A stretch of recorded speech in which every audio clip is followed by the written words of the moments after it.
In this video, I'm talking to you about how you can transition from in-house labor to just subs as a general contractor. Do I change the intro? I'm very uncomfortable by the thought of this. Changing it? Yeah. What would you change it to? I don't know. I've only said the same intro for 500 reps. What's up, everybody? I'm Mike Claudio, owner of WinRate Consulting and host of the Big Stud Podcast. And I have said the same intro for 3.5 years. So if you have an idea of a new intro I could utilize, be nice, dicks. But give me something new. I want to try something new.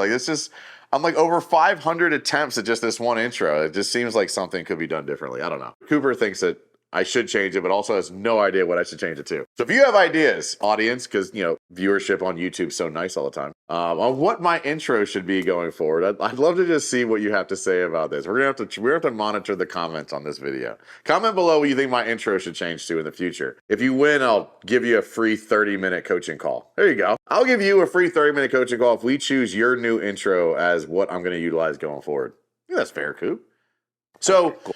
I'm going to continue with the storytelling a little bit and how I helped one of my clients who's a general contractor transition from in-house labor to subs only. And I mean, then the scalability, from basically $1 million in revenue to 5 or 6 million and a 2% net profit to like a 20% net profit. You might say, Mike, that's crazy. Maybe it's closer to 17%. I don't know. It's in that 15 to 20% range, but it's incredibly possible. I'm going to show you how. I'm not a fan of in-house labor as a general contractor. I am a fan of in-house labor as a service company. I think there's wildly different reasons and wildly different outcomes that happen when you deal with an elective company that's high quality, very custom, and a more transactional company like a service company like plumbing, electrical, HVAC. You have to control the labor differently from a timing perspective on this side, and you have to control the quality more abruptly on this side of the custom world. And so this client came to me, kind of found me through social media. We met through Arte, which is a mastermind group that I'm still in. That's where we met, in 2019, I think originally. He was in this world where he was, what I would consider a pretty standard contractor. Was doing, low 7 figures, was bringing home 40 or 50 grand a year, to himself, and was dealing with constant issues with internal labor.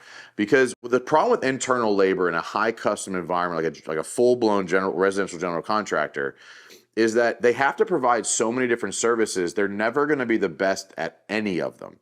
It's like the jack of all trades but the master of none.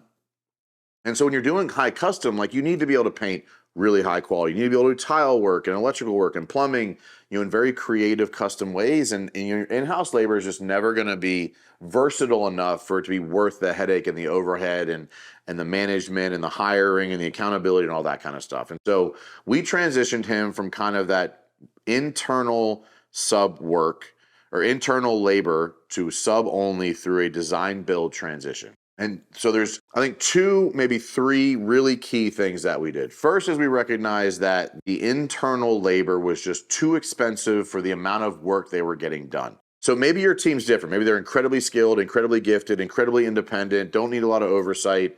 Most teams are not going to be that way. So if you have that, congratulations. You've done an incredible job as a leader developing a team that can execute the mission without you. Most labor teams are going to struggle. It's hard to find high quality leadership style people in the labor kind of, tool belt wearing space. Again, don't beat me up for that. It's just, there's outliers, but the very common theme is you can't build teams without oversight in that space.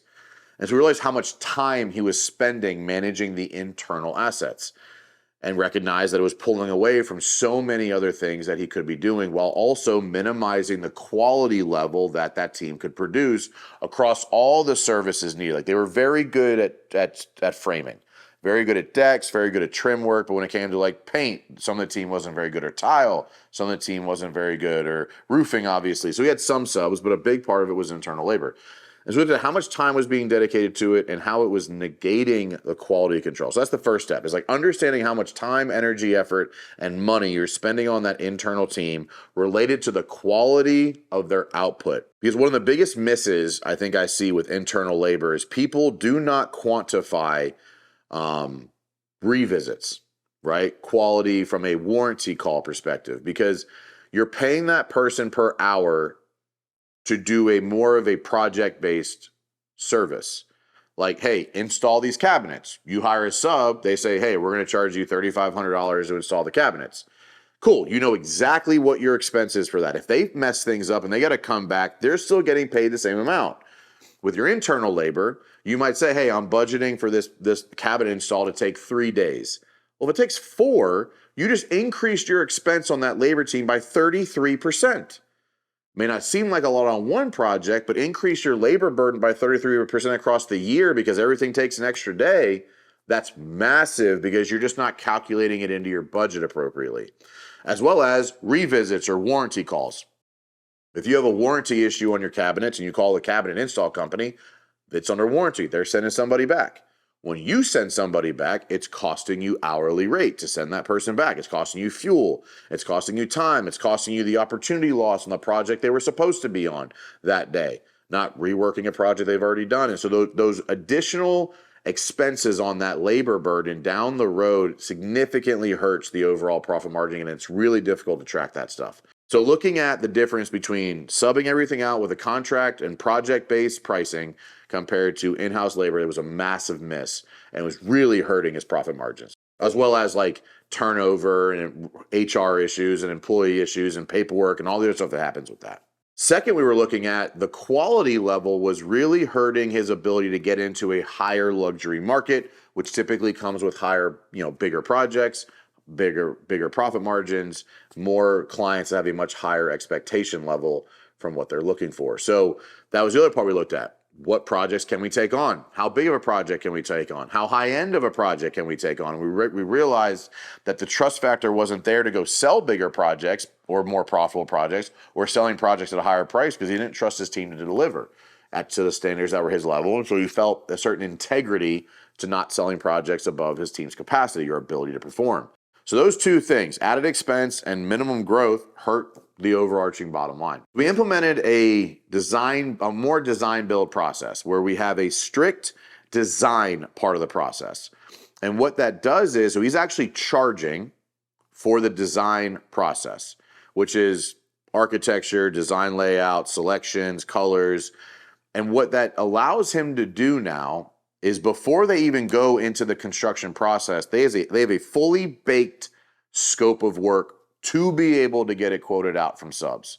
So in the design process, if the client has a budget, they can work with their subs to make scope adjustments to fit the budget, as opposed to selling something, doing it yourself, taking some guesses on how long it's going to take some stuff to be done and getting it wrong and you having to eat the difference. It doesn't have to be that way.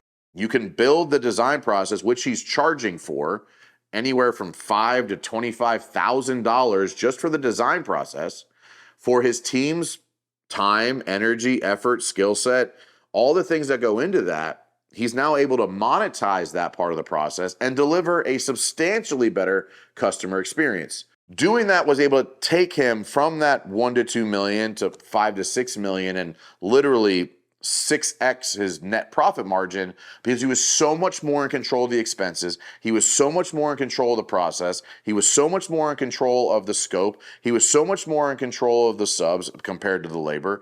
And he was able to actually go out and more confidently sell bigger projects at bigger margins because he built a quality sub base that allowed him to be comfortable and confident saying, we can deliver at this high level. Just those two things alone, if you could nail down, understanding your costs to do the job, understanding your ability to monetize your time and charge appropriately because the quality level's there.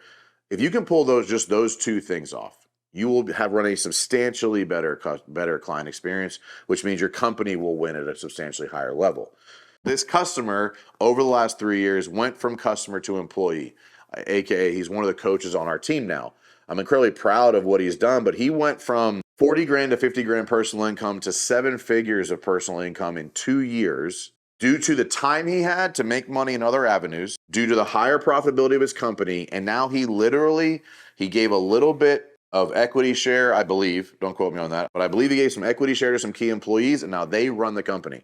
And so he's really in 2 or 3 meaningful meetings a week. He doesn't do the sales anymore. He's not selling the design build contracts anymore. He's not managing the schedule. He's not dealing with subs. So this business owner went from heavily in his business losing to out of his business winning at 20x.